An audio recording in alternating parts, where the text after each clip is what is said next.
மலர் ஒரு வழியாக தன்னோட வீட்டில் சம்மதம் வாங்கிக்கிட்டு தன்னோட தம்பிக்கு பொண்ணு பார்க்க போயிடுறாங்க. ஆனால் அதுவே லக்ஷ்மிக்கு பெரியதோ இதுக்கு அனுப்பிச்சி வச்ச மாதிரியும் பயங்கரமாக பில்டப் பண்ணிக்கிறாங்க. ஆனால் இதுவே மதியாக இருந்ததுன்னா டக்குன்னு கிளம்பி நான் போகிறேன்னு தகவலை மட்டும் சொல்லிட்டு போவாங்க. மலருக்கு இந்த பழக்கத்தை இன்னும் மாற்றவே முடியல. பாக்யராஜ் கூட தன்னோட வீட்டில் பேங்க்குக்கு போகிறதா சொல்லிட்டு மலரை கூட்டிக்கிட்டு பொண்ணு பார்க்க போயிடுறாங்க. தன்னோட மச்சனனுக்கு பாக்யராஜ் இல்லாமல் அந்த ஃபங்க்ஷன் நல்லா இருக்காதுன்னு மலர் கேட்டதுனால, மலர் உனக்கு என்ன, அவங்க சொல்லலைன்னா உனக்கு என்ன மலர், நான் உங்கூட வர்றேன், கவலைப்படாத அப்படின்னு பாக்யராஜ் முன்னாடி நாளே சொல்லியிருந்தார் இல்லையா. அதனால பாக்யராஜும் அங்கே போயிருக்கிறாரு.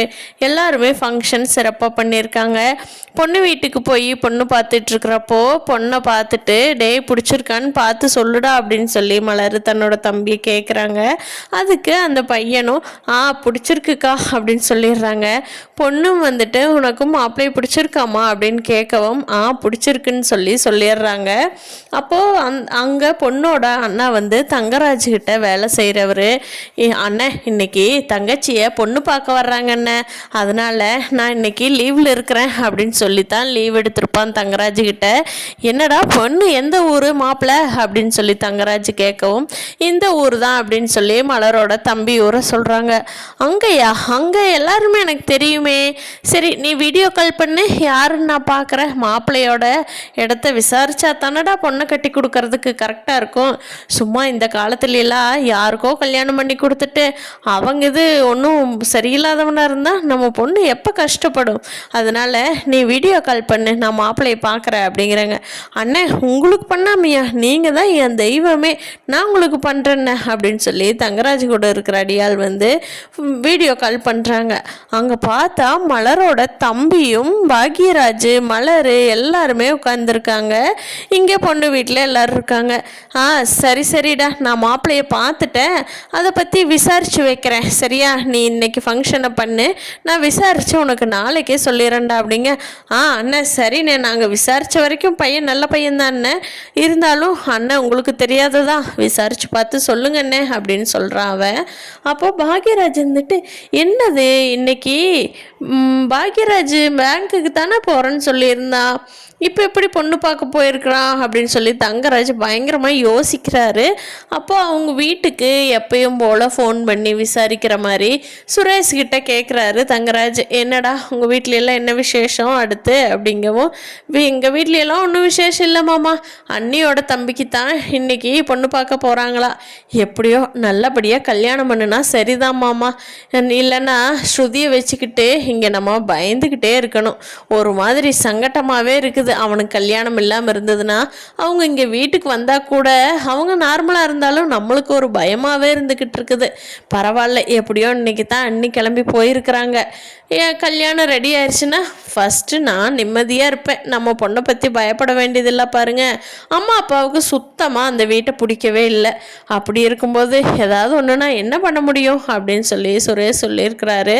அதனால குடும்பமே போயிருக்காங்களாடா, பாக்யராஜ் மலர் எல்லாரும் போயிருக்காங்களா அப்படின்னு சொல்லி சுரேஷ் கிட்ட யதார்த்தமாக கேட்க சுரேஷ் சொல்கிறாரு, இல்லைங்க மாமா, அண்ணி மட்டும்தான் போயிருக்காங்க, அண்ணன் பேங்க்குக்கு போயிடுச்சு, அண்ணன் கேட்டுது அம்மா அப்பா கிட்ட, ஆனால் அம்மா அப்பா வேண்டாண்டா நீ போய் உன்னோட வேலையை பாரு, அவங்க வீட்டுக்கு அழைப்பு சொல்லலை, அவங்க வீட்டுக்கு நம்ம எதுக்கு போகணும் அப்படின்னு சொல்லி அம்மாவும் அப்பாவும் சொல்லிட்டாங்க மாமா, அதனால் அண்ணி மட்டும்தான் போயிருப்பாங்க, அண்ணன் என்ன போயிருக்க மாட்டாங்க மாமா அப்படின்னு சொல்கிறாங்க.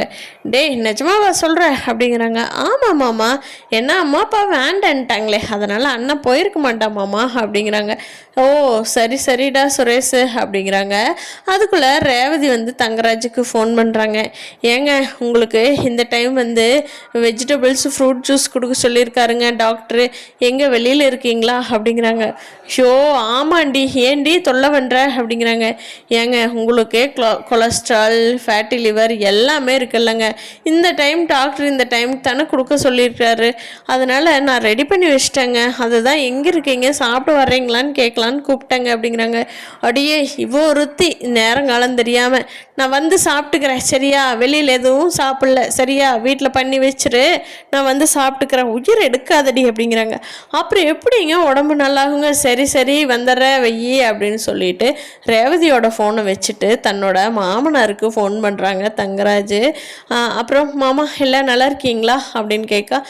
மாப்பிள்ளை நல்லா இருக்குங்க மாப்பிள்ளை, என்னங்க மாப்பிள்ளை இந்த நேரத்தில் உங்களுக்கு ஃப்ரீயாக இருக்கிறீங்களா அப்படின்னு கேட்கவும், ஆமாம் மாமா நான் எங்கே ஃப்ரீயாக இருக்கிறேன், பிஸி தான், இருந்தாலும் சரி இப்போது ப்ளட் டெஸ்ட் எல்லாம் பண்ணினீங்களே எல்லாம் உங்கள் உடம்புக்கு நல்லா இருக்குதா அப்படின்னு சொல்லி கேட்கலான்னு தான் கூப்பிட்டேங்க மாமா அப்படிங்கிறாங்க. மாப்பிள்ளை அதெல்லாம் நல்லா இருக்குதுங்க மாப்பிள்ளை, ஒரு சும்மா 5 தான் அதிகமாக இருக்கா, அதனால் அது ஒன்றும் பிரச்சனை இல்லை, பயப்பட வேண்டியது இல்லைன்னு டாக்டர் சொல்லிட்டாங்க மாப்பிள்ளை, ஒன்றும் தொந்தரவு இல்லைங்க மாப்பிள்ளை, எல்லாம் பண்ணிகிட்ருக்குற அப்படிங்கிறாங்க.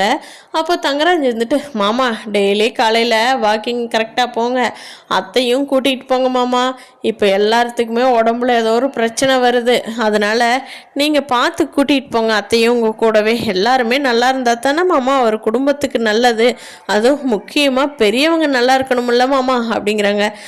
சரிங்க மாப்பிள்ளை சரிங்க மாப்பிள்ளை, நீங்கள் எங்கள் வீட்டுக்கு பையனாக பிறக்க வேண்டிய ஒரு மாப்பிள்ளை, நீங்கள் மாப்பிள்ளையா எங்களுக்கு அமைஞ்சிட்டீங்க, எங்கள் கொடுப்பனை தான் இதெல்லாம் அப்படின்னு சொல்கிறாரு.